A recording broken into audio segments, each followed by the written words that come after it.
അവർക്ക് മുകളിലേക്കുള്ള ആകാശത്തേക്ക് അവർ നോക്കിയിട്ടില്ലേ? ഇങ്ങനെയാണ് നാം അതിനെ സൃഷ്ടിക്കുകയും അലങ്കരിക്കുകയും ചെയ്തിട്ടുള്ളത് എന്ന്. അവയ്ക്ക് വിടവുകളൊന്നുമില്ല. അപ്രകാരമാണ് നാം ഒട്ടകത്തെ സൃഷ്ടിച്ചതും ആകാശത്തെ ഉയർത്തത്. ആകാശം അല്പം ഉയരുകയോ താഴുകയോ ചെയ്താൽ പ്രശ്നമാണ്. ഓരോന്നും ഓരോ നിശ്ചിത പ്രവണ പദത്തിൽ കറങ്ങിക്കൊണ്ടിരിക്കുകയാണ്.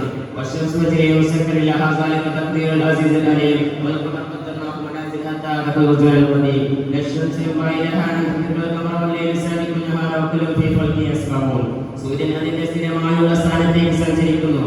പ്രതാപിയ സർവജ്ഞാനിയുമായ അല്ലാഹു കാരണമാണത്. ചന്ദ്രൻ നാം ചില ഘട്ടങ്ങളെ നിശ്ചയിച്ചിരിക്കുന്നു. അങ്ങനെ അത് പഴയ ഈന്തപ്പനക്കുലയുടെ വളഞ്ഞ രണ്ടുപോലെയായിത്തീരുന്നു. സൂര്യൻ ചന്ദ്രനെ പ്രാപിക്കാനൊക്കുകയില്ല. അതുപോലെ തന്നെ രാവ് പകൽ മറികടക്കുന്നതുമല്ല. ഓരോന്നും ഓരോ നിശ്ചിത ഭ്രമണപഥത്തിൽ നീങ്ങിക്കൊണ്ടിരിക്കുകയാണ്.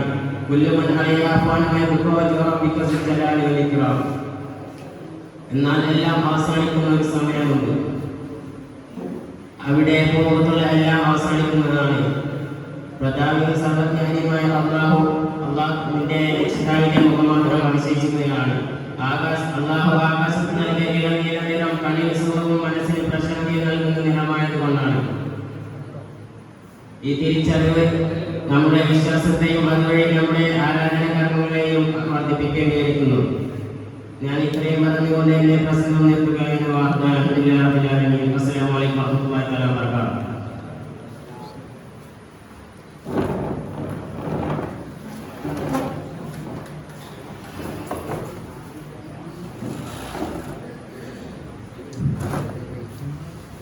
ആവേശകരമായ മലയാളം തുടരുന്നു. Judges please note code letter B on the stage.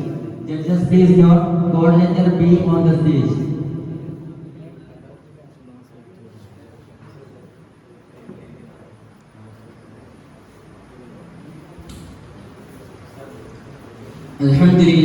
Alhamdulillah, assalatu wassalamu ala ashrafir rasulillah wa ala alihi wa sahbihi ajma'in, amma ba'd. ബഹുമാനാദരവുകൾ നിറഞ്ഞ ഉസ്താദുമാരെ, പ്രിയപ്പെട്ട സഹോദരന്മാരെ, സ്നേഹം നിറഞ്ഞ സഹപാഠികളെ, അസ്സലാമു അലൈക്കും വറഹ്മത്തുള്ളാഹി തആല വബറകാതുഹു. ഈ അസുലഭമുഹൂർത്തത്തിൽ നിങ്ങൾക്ക് മുന്നിൽ ഞാൻ അവതരിപ്പിക്കാൻ ഉദ്ദേശിക്കുന്നത് ഈ കാലഘട്ടത്തിൽ തന്നെ ഏറ്റവും പ്രസക്തി നേടിയ ചർച്ചാ വിഷയമായ ജിഹാദിനെ കുറിച്ചാണ്. അതിനെനിക്ക് തൗഫീഖ് നൽകിയ നാഥനെ ഞാൻ ആദ്യമായി സ്തുതിക്കപ്പെടുന്നു. അൽഹംദുലില്ലാഹ് അൽഹംദുലില്ലാഹ് അലാ കുല്ലി ഹീനിൻ വഹാൽ. പ്രിയമുള്ളവരെ, എന്താണ് ജിഹാദ് എന്ന് പറഞ്ഞാൽ? ജിഹാദ് എന്ന് പറഞ്ഞാൽ അല്ലാഹുവിന്റെ മാർഗത്തിലായിക്കൊണ്ട് യുദ്ധം ചെയ്യുക എന്നതാണ് ജിഹാദിന്റെ പൊരുൾ. ഇന്ത്യയിൽ മുസ്ലിം ന്യൂനപക്ഷത്തിന്റെ പേരിൽ ഉയർന്നു വന്ന ജിഹാദുകളാണ് ലവ് ജിഹാദ്, കൊറോണ ജിഹാദ്, മാർക്ക് ജിഹാദ്. എന്താണ് ലവ് ജിഹാദ് എന്ന് പറഞ്ഞാൽ? കേരളത്തിലും കർണാടകയിലും മുസ്ലിം യുവതികളെ പ്രണയം കഴിച്ച് ഇസ്ലാം മതത്തിലേക്ക് പരിവർത്തനം ചെയ്യുവാനായി സംഘടിത തീവ്രവാദ പ്രവർത്തനങ്ങൾ നടത്തുന്നുണ്ട് എന്ന ആരോപണത്തെ തുടർന്ന് ഉയർന്നു വന്ന വിവാദമാണ് ലവ് ജിഹാദ് വിവാദം. മലയാളത്തിലെ ഒരു ദിനപത്രത്തിലാണ് ഇതിനെ കുറിച്ചുള്ള വാർത്ത ആദ്യമായി പ്രത്യക്ഷപ്പെട്ടത്. പിന്നീട് കർണാടകയിലെ ഹിന്ദു ജനജാഗ്രത സമിതി, ക്ഷേത്ര സംരക്ഷണ സമിതി തുടങ്ങിയ സംഘാടകർ ഇതുമായി ബന്ധപ്പെട്ട ആരോപണവുമായി രംഗത്തിറങ്ങിയതോടെയാണ് ഈ വാദം ചൂടുപിടിച്ചത്. മുസ്ലിം പുരുഷനും അമുസ്ലിം സ്ത്രീയും തമ്മിലുള്ള മതപരിവർത്തനത്തിന് വേണ്ടിയെന്ന് ആരോപിക്കപ്പെടുന്ന വിവാദപരമായ പ്രണയബന്ധങ്ങളെ സൂചിപ്പിക്കാനാണ് കേരളത്തിലെ മാധ്യമങ്ങൾ ലവ് ജിഹാദ് എന്ന സംജ്ഞ ഉപയോഗിക്കുന്നത്. പ്രിയമുള്ളവരെ, എന്താണ് നാർക്കോട്ടിക് ജിഹാദ് എന്ന് പറഞ്ഞാൽ? മുസ്ലിം യുവാക്കൾ അല്ലെങ്കിൽ യുവതികൾ ലഹരി പദാർത്ഥം അന്യമതസ്ഥരുമായി പങ്കുവെച്ച് അവരെ ഇസ്ലാം മതത്തിലേക്ക് ക്ഷണിക്കുന്നു എന്നാണ് ഞങ്ങൾ ഓരോരുത്തരും നാർക്കോട്ടിക് ജിഹാദിനെ കുറിച്ച് ശരിയായി അറിയുന്നത്. മുസ്ലിങ്ങൾക്കെതിരെ ജിഹാദ് എന്ന് പറഞ്ഞുകൊണ്ട് ദൈനംദിന മാധ്യമങ്ങളിൽ ഞങ്ങൾ ഏറ്റവും കൂടുതൽ വായിച്ച അഥവാ കേട്ട വ്യക്തിയാണ് ഫാദർ പാല ജോസഫ്. അദ്ദേഹം പറയുന്നത് ഇങ്ങനെയാണ്: മുസ്ലിങ്ങൾ ലഹരി പദാർത്ഥങ്ങൾ അന്യമതസ്ഥരുമായി പങ്കുവെച്ച് അവരെ ഇസ്ലാം മതത്തിലേക്ക് ക്ഷണിക്കുന്നു എന്ന്. തെറ്റായി വ്യാഖ്യാനിക്കപ്പെടുന്ന ജിഹാദിന്റെ ശരിയായ അർത്ഥം എന്താണ് എന്ന് മനസ്സിലാക്കി കൊടുക്കേണ്ട ഉത്തരവാദിത്യം ഇവിടെ ഇരിക്കുന്ന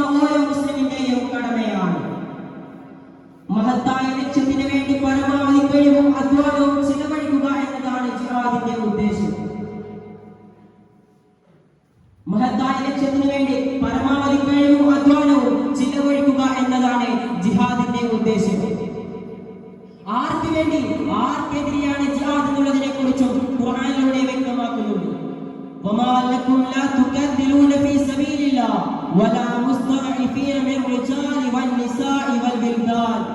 സ്ത്രീകളും വൃദ്ധരും കുട്ടികളും ആക്രമിക്കപ്പെടുമ്പോൾ നിങ്ങൾ പോരാട്ടത്തിന് സന്നദ്ധരാവാതെ എന്തുകൊണ്ടാണ് എന്നുള്ള ഖുർആനിന്റെ ചോദ്യം ജിഹാദ് എന്താണ് എന്നുള്ള ചോദ്യത്തിന്റെ മറുപടിയാകും. ഇസ്ലാമിക സാങ്കേതിക പദങ്ങളിൽ ഏറെ തെറ്റിദ്ധരിക്കപ്പെട്ട പദമാകുന്നു ജിഹാദ്. ഇസ്ലാം മതം സ്വീകരിക്കാൻ കൂട്ടാക്കാത്ത അവിശ്വാസികളെ ഇസ്ലാമിലേക്ക് മതപരിവർത്തനം ചെയ്യുന്നതിനും അതിനെ വിസമ്മതിക്കുന്നവരെ ഉന്മൂലനം ചെയ്യുന്നതിനും വേണ്ടി നടത്തുന്ന യുദ്ധമാണ് ജിഹാദ് എന്നുള്ള ധാരണ എങ്ങനെയോ മുസ്ലിങ്ങളല്ലാത്തവരിൽ പ്രചരിപ്പിച്ചെടുക്കുകയാണ്. ഇതാണ് ജിഹാദെങ്കിൽ ഈ ജിഹാദ് മുസ്ലിം സമുദായത്തിന്റെയും വ്യക്തിയുടെയും ബാധ്യതയെങ്കിൽ അത് ശരിയായ ഒന്നല്ല. ഇത്തരം ജിഹാദിൽ മുസ്ലിങ്ങൾ വിശ്വസിക്കുന്നുമില്ല. വിശുദ്ധ ഖുർആനോ പ്രവാചക ചര്യയോ ഇങ്ങനെ ഒരു ജിഹാദിനെ അനുശാസിച്ചിട്ട് പോലും ഇല്ല. ജിഹാദിന് വിശുദ്ധ യുദ്ധം, മതയുദ്ധം എന്നൊക്കെ അർത്ഥം കൽപ്പിക്കപ്പെടുന്നുണ്ട്. എന്നാൽ മൗലികമായ അർത്ഥത്തിൽ യുദ്ധം ഉൾപ്പെടുന്നില്ല എന്നതാണ് വാസ്തവം. യുദ്ധത്തിൽ ഖുർആൻ ഉപയോഗിച്ചത് കിത്വാൽ എന്നാണ്. പാവങ്ങളെ സംരക്ഷിക്കലാണ് ജിഹാദ്, ഭക്ഷിപ്പിക്കലാണ് ജിഹാദ്, വസ്ത്രം ധരിപ്പിക്കലാണ് ജിഹാദ്, മതമൈത്രി കാത്തു സൂക്ഷിക്കലാണ് ജിഹാദ്. തന്റെ അയൽവാസി പട്ടിണി കിടക്കുമ്പോൾ വയറ് നിറച്ച് ഭക്ഷിക്കുന്നവൻ നമ്മിൽപ്പെട്ടവനല്ല എന്ന് പ്രവാചകൻ സല്ലല്ലാഹു അലൈഹി വസല്ലം പറഞ്ഞത് ഈ ജിഹാദാണോ ടെററിസമായി വരുന്നത്? യഥാർത്ഥത്തിൽ ആരോപണം ഉന്നയിക്കുന്നവർ പഠിക്കാത്തത് കൊണ്ടാണ്. പഠിച്ചാൽ അവർ പറയും ബെർണാഡ് ഷാ പറഞ്ഞതുപോലെ ഇസ്ലാം ഈസ് ബെസ്റ്റ് റിലീജിയൻ. സത്യം സത്യമായി മനസ്സിലാക്കാനും അസത്യത്തെ അസത്യമായി തിരിച്ചറിയാനും നമുക്കും നമ്മുടെ ചുറ്റുവട്ടത്ത് ജീവിക്കുന്ന ഓരോ സഹോദരങ്ങൾക്കും മനസ്സിലാക്കാനുള്ള തൗഫീഖ് നൽകട്ടെ എന്ന് പ്രാർത്ഥിച്ചുകൊണ്ട് ഞാൻ എന്റെ വാക്കുകൾ ഇവിടെ ഉപസംഹരിക്കുകയാണ്. അൽഹംദുലില്ലാഹി റബ്ബിൽ ആലമീൻ. അസ്സലാമു അലൈക്കും വറഹ്മത്തുള്ളാഹി തആല വബറകാതുഹു.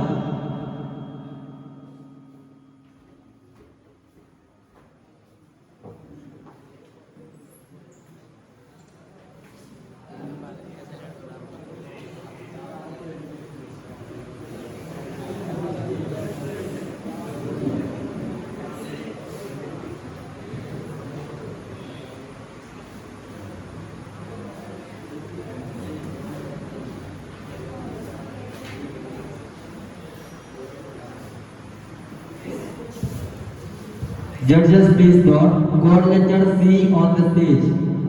Judges, please note code letter C on the stage.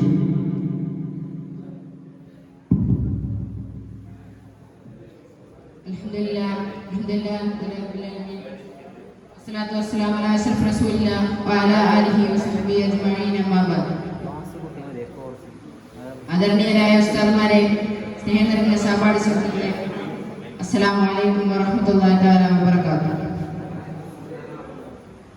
സിയാസ നടത്തുന്ന ബൊണാൻസ 2K21 കോളേജ് ബസിന്റെ മഹത്തായ വേദിയിലാണ് നാം ഇപ്പോൾ ഒരുമിച്ച് കൂടിയിരിക്കുന്നത്. ഈ മഹത്തായ വേദിയിൽ ഞാൻ നിങ്ങളോട് പറയാൻ ഉദ്ദേശിക്കുന്നത് ഹലാൽ ഫുഡ് ചർച്ചയാകുമ്പോൾ എന്ന വിഷയം ആസ്പദമാക്കിയാണ്. പറയാനും അതുപോലെ പ്രവർത്തിക്കാനും നമുക്ക് തൗഫീഖ് നൽകുമാറാവട്ടെ. പ്രിയരെ, ജീവിത വിശുദ്ധിയുടെയും സത്യസന്ധതയുടെയും നീതിബോധത്തിന്റെയും ആകെത്തുകയാണ് ഹലാൽ. അത് ഭക്ഷണത്തിൽ മാത്രമല്ല, പെരുമാറ്റത്തിലും ഇടപാടുകളിൽ തുടങ്ങി എല്ലാ മേഖലയിലും ഹലാൽ ശ്രദ്ധിക്കണം. അതനുസരിച്ച് നൂറ്റാണ്ടുകളായി മുസ്ലിങ്ങൾ ദേശഭേദമേമില്ലാതെ അത് പുലർത്തി വരുന്നുണ്ട്. ഇസ്ലാം ഭക്ഷണ കാര്യത്തിൽ വളരെ വ്യക്തമായ നിർദ്ദേശങ്ങൾ നൽകിയിട്ടുണ്ട്. ഹലാലായ ഭക്ഷണത്തെ കുറിച്ച് ഖുർആൻ ഇങ്ങനെ പറയുന്നു: ശവം, രക്തം, പന്നി മാംസം എന്നിവ അല്ലാഹു അല്ലാത്തവർക്കായി പ്രഖ്യാപിക്കപ്പെട്ടത് മാത്രമേ അവൻ നിങ്ങൾക്ക് നിഷിദ്ധമാക്കിയിട്ടുള്ളൂ. ഇനി ആരെങ്കിലും നിഷിദ്ധമാക്കപ്പെട്ടത് ഭക്ഷിക്കുവാൻ നിർബന്ധിതനായാൽ അവന്റെ മേൽ കുറ്റമില്ല. എന്നാൽ ഈ മലങ്കരത്തിന് മുതിരാതിരിക്കും, അനിവാര്യതയുടെ പരിധി കവിയാതിരിക്കുകയും വേണം. അല്ലാഹു ഏറെ പൊറുക്കുന്നവനും കരുണാനിധിയുമാകുന്നു. പ്രിയരെ, അതുപോലെ കുറച്ചു നാളുകളായി ഹലാലിന് വരികയാണ് കേരളത്തിലെ BJP നേതൃത്വം. സംസ്ഥാന പ്രസിഡന്റ് മുതൽ ഫേസ്ബുക്ക് വരെ വിഷയം നന്നായി കത്തിക്കുന്നുണ്ട്. കുറച്ചു മാസങ്ങളായി സംഘർവാ റെക്കോർഡുകൾ ഈ പണി തുടങ്ങിയിട്ട് തന്റെ ക്രിമിനൽ പ്രവർത്തനങ്ങൾക്ക് മറയിടാൻ നോൺ ഹലാൽ ഹോട്ടൽ തുടങ്ങിയ തുഷാര നന്ദുവായിരുന്നു അവരുടെ തുടക്കത്തിലെ താരം. അവരുടെ ക്രിമിനൽ മുഖം മൂടി അഴിഞ്ഞുവിട്ടതോടെ തുഷാരക്കെതിരെ പോലീസിൽ കേസ് മറച്ചുവെക്കുകയായി. ഹലാൽ എന്നാൽ മന്ത്രിച്ചത് മുസ്ലിം ഭക്ഷണമാണെന്നാണ് അവരുടെ വാദം. ഇതുപോലെ ഭക്ഷണമാണ് ഹോട്ടലുകളിലും മറ്റും വിതരണം ചെയ്യുന്നതെന്നും അവർ പറയുന്നു. കേൾക്കൂ സഹോദര, ഭക്ഷണത്തിൽ ഊതുന്നത് പോലും ഇല്ലെങ്കിൽ ഇസ്ലാമിൽ എങ്ങനെയാണ് ഒരു മനുഷ്യൻ ഭക്ഷണത്തിൽ ഊതുന്നത് പോലും ഇല്ലെങ്കിൽ ഇസ്ലാമിൽ എങ്ങനെയാണ് ഒരു മുസ്ലിം ചെയ്യുക? ആഞ്ഞടിക്കണം സുഹൃത്തുക്കളെ, ഇതൊരു ചെറിയ വിഷയമാണെന്ന് കരുതരുത്. ഗൗരവമായി തന്നെ ഇത് നാം കാണണം. ഇതേക്കുറിച്ച് ഇസ്ലാമിക കാഴ്ചപ്പാടിലേക്ക് വന്ന് നോക്കാം. ജീവിതത്തിൽ ഹറാം ഹലാൽ പരിഗണിക്കണമെന്ന് ഇസ്ലാം മതത്തിന്റെ കണിശമായ അനുശാസനയാണ്. ഹലാൽ എന്നാൽ ഒറ്റ വാക്കിൽ അനുവദനീയമാണെന്ന് അർത്ഥം. അതായത് അന്യരുടെ അവകാശം ഹനിക്കാത്ത, മാലിന്യം കലരാത്ത, ദൈവം നിഷിദ്ധമാക്കപ്പെട്ട കാര്യങ്ങളോ വസ്തുക്കളോ ഇല്ലാത്തതെല്ലാം ഹലാലാണ്. അത് ചെയ്യുന്നത് വഴി തനിക്കോ മറ്റൊരാൾക്കോ യാതൊരു ബുദ്ധിമുട്ടും വരില്ലെന്നാണ് അതിന്റെ പ്രാഥമിക നിബന്ധന. ഇതിന്റെ നേരെ വിപരീതമാണ് ഹറാം. ഹറാം എന്നാൽ അന്യായമായി കൈവശപ്പെടുത്തിയ അന്യരിൽ മുതൽ മാലിന്യം കലർന്നവ, ദൈവം നിഷിദ്ധമാക്കപ്പെട്ടവ എന്നിവയെല്ലാം ഹറാമാണ്. ഹറാമായത് ഉപേക്ഷിച്ച് ഹലാലായത് സ്വീകരിക്കണമെന്നാണ് ഇസ്ലാം കൽപ്പിക്കുന്നത്. ആഹാര വിഭവങ്ങളിൽ മാത്രമല്ല, സമ്പാദ്യങ്ങളിൽ, അലങ്കാരങ്ങൾ തുടങ്ങി ഒരാൾ സ്വന്തമാക്കുന്നത് എന്തൊക്കെയുണ്ടോ അവയെല്ലാം ഹലാലായിരിക്കണമെന്നാണ്. അതായത് അറിയാതെ പോലും അന്യരുടെ അവകാശം തന്റെ സ്വത്തിൽ വന്നു പോകരുത്. അതിനാൽ ഹലാൽ എന്നത് അക്രമത്തിനും അനീതിക്കുമെതിരെയുള്ള ജാഗ്രതയുടെ പേരാണ്. സാമൂഹ്യ വിരുദ്ധമെന്ന് സമൂഹം പേരിട്ട് വിളിക്കുന്നത് എന്തൊക്കെയുണ്ടോ അവയുടെ മറുപക്ഷമാണ് ഹലാൽ. അതിനാൽ ഹലാൽ എന്നതൊരു സാമൂഹ്യ വിരുദ്ധ നിലപാടല്ല, മറിച്ച് സുന്ദരവും സമാധാനവും അക്രമരഹിതവുമായ ഒരു സാമൂഹ്യ അന്തരീക്ഷമാണ് ഹലാൽ സൃഷ്ടിക്കുന്നത്. ഇതിനെതിരെ ആരെന്ന് പറഞ്ഞാലും നാം തുറന്നടിക്കണം സഹോദര. ഇന്ന് നാം ഒരവലിച്ചാൽ അവർ വീണ്ടും ഇതുപോലെയുള്ള വർഗീയവശവും പ്രചാരങ്ങൾക്കും തിരികൊളുത്തും. അള്ളാഹു നമ്മയൊക്കെ കാക്കുമാറാവട്ടെ. അള്ളാഹു നമുക്കൊക്കെ സുബോധം നൽകി അനുഗ്രഹിക്കട്ടെ. തൽക്കാലം ഞാൻ ഇവിടെ വിരാമം കൊടുക്കുന്നു. അൽഹംദുലില്ലാഹി റബ്ബിൽ ആലമീൻ. അസ്സലാമു അലൈക്കും വറഹ്മത്തുള്ളാഹി വബറകാതുഹു.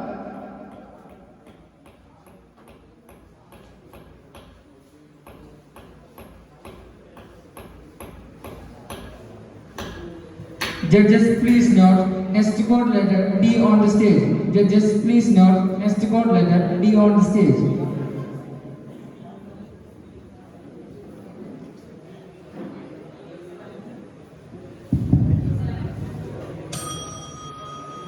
السلام عليكم ورحمة الله تعالى وبركاته.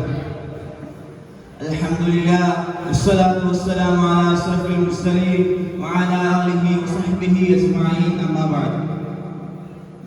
ബഹുമാനവും ആദരവും നിറഞ്ഞ ഉസ്താദുമാരെ, സ്നേഹം നിറഞ്ഞ വിദ്യാർത്ഥി സുഹൃത്തുക്കളെ, ഈ ഒരു അസ്ലഭ മുഹൂർത്തത്തിൽ സമന്വയ വിദ്യാഭ്യാസത്തിന്റെ പ്രസക്തി എന്ന വിഷയത്തിൽ അല്പം ചില കാര്യങ്ങൾ നിങ്ങളുമായി സംസാരിക്കാൻ ഞാൻ ആഗ്രഹിക്കുകയാണ്.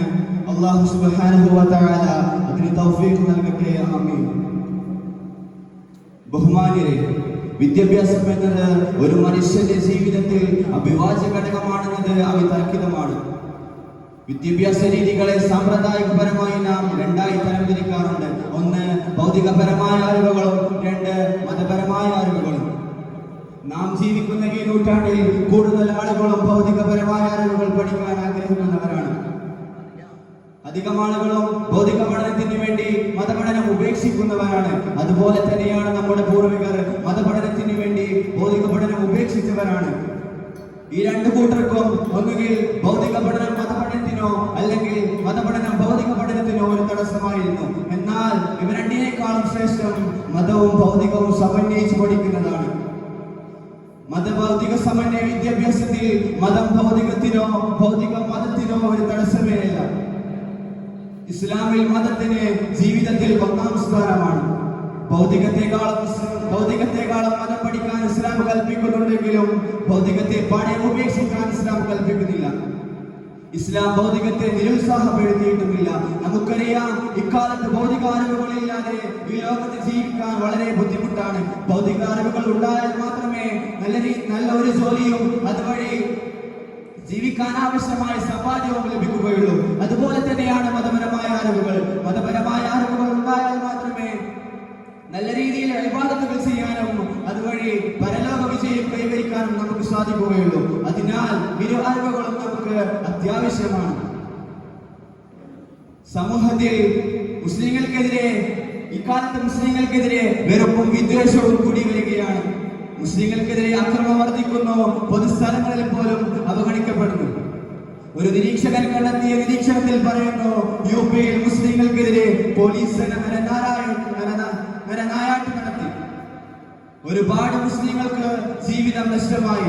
ആ പോലീസ് സേനയിൽ ഒരൊറ്റ മുസ്ലിം പോലീസുകാരൻ പോലും ഉണ്ടായിരുന്നില്ല.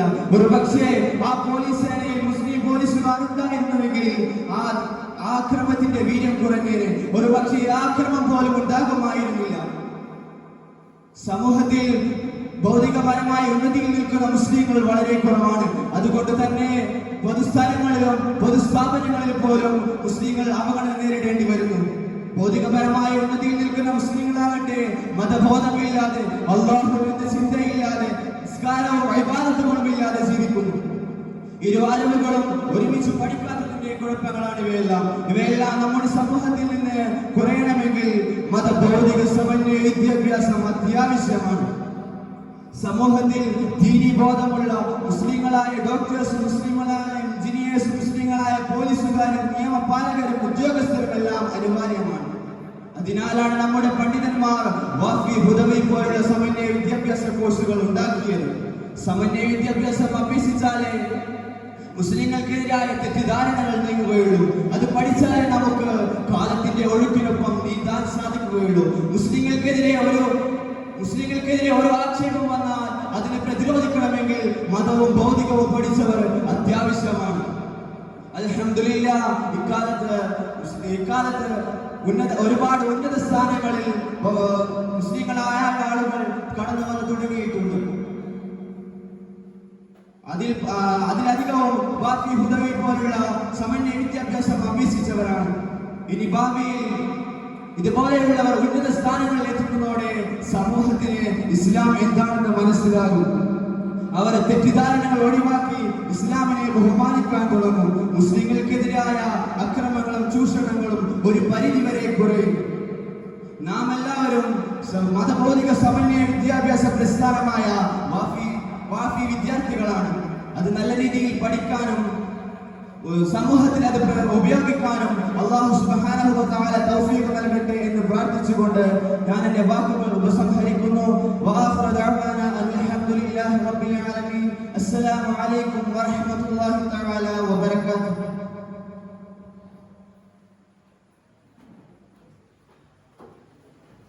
Judges, please note next to God letter E on the stage. Judges, please note next to God letter E on the stage.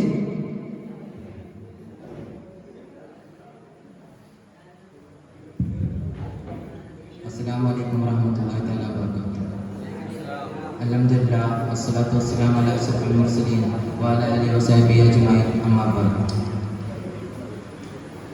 ബഹുമാനം നിറഞ്ഞ ഉസ്താദുമാരെ, പ്രിയ നിറഞ്ഞ വിദ്യാർത്ഥി സുഹൃത്തുക്കളെ, ആദരണീയരായ വിദ്യാർത്ഥികളെ, അസ്സലാമു അലൈക്കും. ഗെയിം അഡിക്ഷൻ എന്ന വളരെ കാലിക പ്രസക്തിയുള്ള വിഷയത്തെക്കുറിച്ചാണ് ഞാൻ നിങ്ങളുടെ മുമ്പിൽ അവതരിപ്പിക്കാൻ പോകുന്നത്. അതിന് തൗഫീഖ് നൽകിയ നാഥനെ ആദ്യം സ്തുതികൾ അർപ്പിക്കട്ടെ. അൽഹംദുലില്ലാഹി അലാ കുല്ലി ഹാൽ.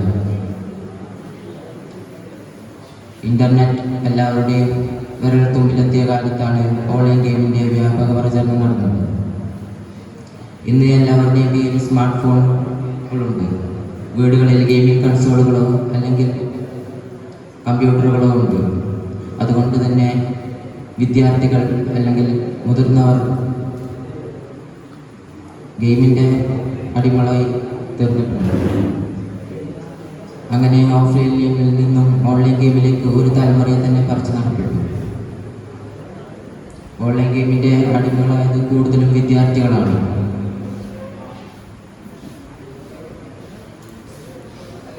ഈ അടുത്ത കാലത്ത് 16 വയസ്സുകാരൻ ഉറക്കം ഒഴിച്ച് ഫ്രീ ഫയർ കളിച്ചതിൻ്റെ പേരിൽ ഒരുതരം വിറയൽ അസുഖം ബാധിച്ച് മരിച്ചത്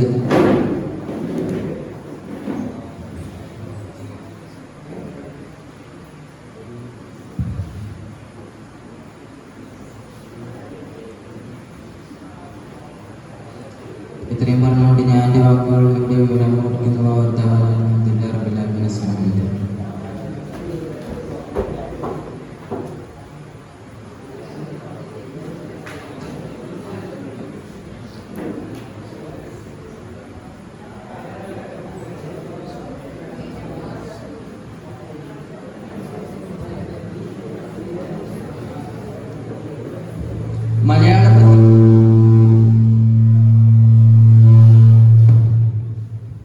മലയാള പ്രസംഗത്തിന് വിദ്യാർത്ഥികൾ മേൽപ്പോരുമായി ബന്ധപ്പെടേണ്ടതാണ്. Judges, please note chess number F on the stage. Judges, please note chess number F on the stage.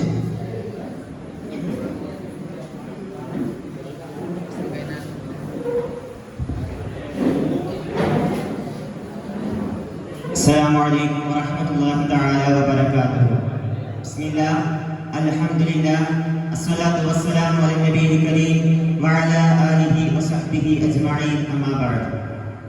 ഏറ്റവും ബഹുമാനാദരവുകൾ നിറഞ്ഞ ഉസ്താദുമാരെ, വേദിയിലും സദസ്സിലും ഇരിക്കുന്ന മറ്റ് വിശിഷ്ട വ്യക്തിത്വങ്ങളെ, സ്നേഹഭാജനങ്ങളായ പ്രിയ വിദ്യാർത്ഥി സുഹൃത്തുക്കളെ, നാം ഇന്നിവിടെ ഒരുമിച്ച് കൂടിയിരിക്കുന്നത് പോലെ അവന്റെ ജന്നാത്തുൽ ഫിർദൗസിൽ അല്ലാഹു സുബ്ഹാനഹു വ തആല നമ്മെ ഒരുമിച്ച് കൂടി അനുഗ്രഹിക്കുമാറാകട്ടെ.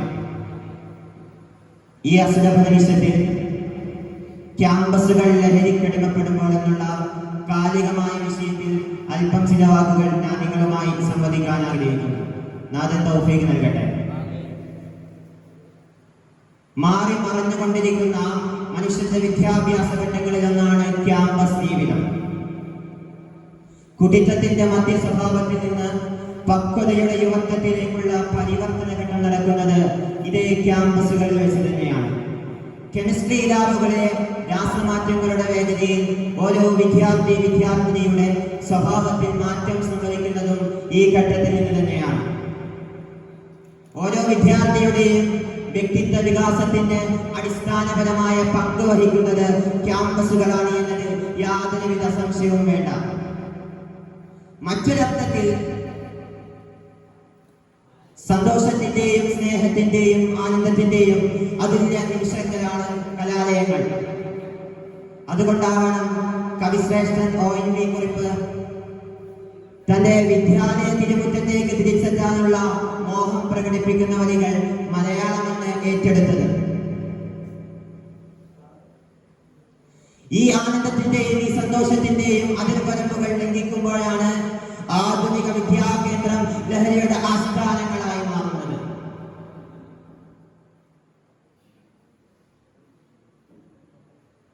വിദ്യാഭ്യാസം നേടി സംസ്കാരമുള്ളവരാകാൻ വേണ്ടിയാണ് നാം വിദ്യാലയങ്ങളിലേക്ക് പോയിരുന്നതെങ്കിൽ ഇന്ന് ആധുനിക വിദ്യാലയങ്ങൾ കഞ്ചാവും മദ്യവും മയക്കുമരുന്നും തുടങ്ങി ലഹരി പദാർത്ഥങ്ങൾ വിനിമയം നടത്തുന്ന മഹാകമ്പോളങ്ങളായി മാറിയിരിക്കുകയാണ്. സ്കൂളുകളും കോളേജുകളും കേന്ദ്രീകരിച്ച് നടക്കുന്ന ലഹരി വ്യാപാരത്തിലെ വിൽപ്പനക്കാരും ഹോൾസെയിൽ വിതരണക്കാരും പോലും വിദ്യാർത്ഥികളാണെന്നുള്ള ഞെട്ടിപ്പിക്കുന്ന സത്യം നാം മനസ്സിലാക്കേണ്ടതുണ്ട്. വർത്തമാനകാല വാർത്താമാധ്യമങ്ങളിൽ നിറഞ്ഞാടുന്ന കുറ്റവാളികളുടെ പാരമ്പര്യം ചെന്നെത്തുന്നത് ഇതേ ക്യാമ്പസ് ജീവിതങ്ങളിലേക്ക് തന്നെയാണ്. കലാലയങ്ങളിലെ ലഹരി ഉപയോഗത്തെ കുറിച്ചുള്ള ആഭ്യന്തര വകുപ്പിന്റെ ഈയിടെ പുറത്തുവിട്ട വെളിപ്പെടുത്തലുകൾ ഭീതിജനകമാണ്.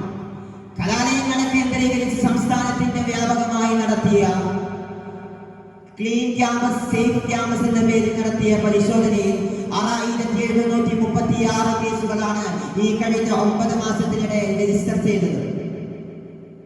മക്കളുടെ നല്ല ഭാവിയും സംസ്കാര സമ്പന്നതയും ആഗ്രഹിച്ചാണ് രക്ഷിതാക്കൾ അവരെ വിദ്യാലയങ്ങളിലേക്ക് വിടുന്നതെങ്കിൽ എല്ലാ ദുഷിച്ച ശീലങ്ങളുടെയും ജീർണിത സംസ്കാരത്തിന്റെയും മഹാവക്താക്കളായിക്കൊണ്ടാണ് അവരിൽ ഭൂരിഭാഗവും തിരിച്ചെത്തുന്നത് എന്ന് നാം മനസ്സിലാക്കേണ്ടതുണ്ട്. തിരക്കിട്ട ജീവിതത്തിനിടയിൽ തന്റെ മക്കൾക്ക് വേണ്ടി സമയം മാറ്റിവെക്കാൻ സാധിക്കാത്ത മാതാപിതാക്കൾ അതിന്റെ പ്രായശ്ചിത്തം തീർക്കുന്നത് നല്ലൊരു സംഖ്യ പോക്കറ്റ് മണി കൊടുക്കൽ കൊണ്ടാണ്. ഇതെങ്ങനെ ചെലവഴിക്കുന്നു എന്ന് ചിന്തിക്കാൻ പോലും അവർക്ക് നേരമില്ല. പുതുതലമുറയുടെ ലഹരി ഉപയോഗം മൂലം നശിക്കുന്നത് കുടുംബത്തിന്റെ സമൂഹത്തിന്റെ വലിയ പ്രതീക്ഷകളാണ്, നാളെയുടെ സ്വപ്നങ്ങളാണ്. ഒരു തുണ്ട് കയറിലും സാധിക്കുമ്പോഴും റെയിൽവേ പാളങ്ങളിലും അവസാനിക്കുന്ന ജീവിതങ്ങളിലേറെയും ലഹരിയുടെ അടിമകളാണെന്നുള്ള വസ്തുത സമൂഹം ഗൗരവത്തോടെ മാനിക്കേണ്ടതുണ്ട്.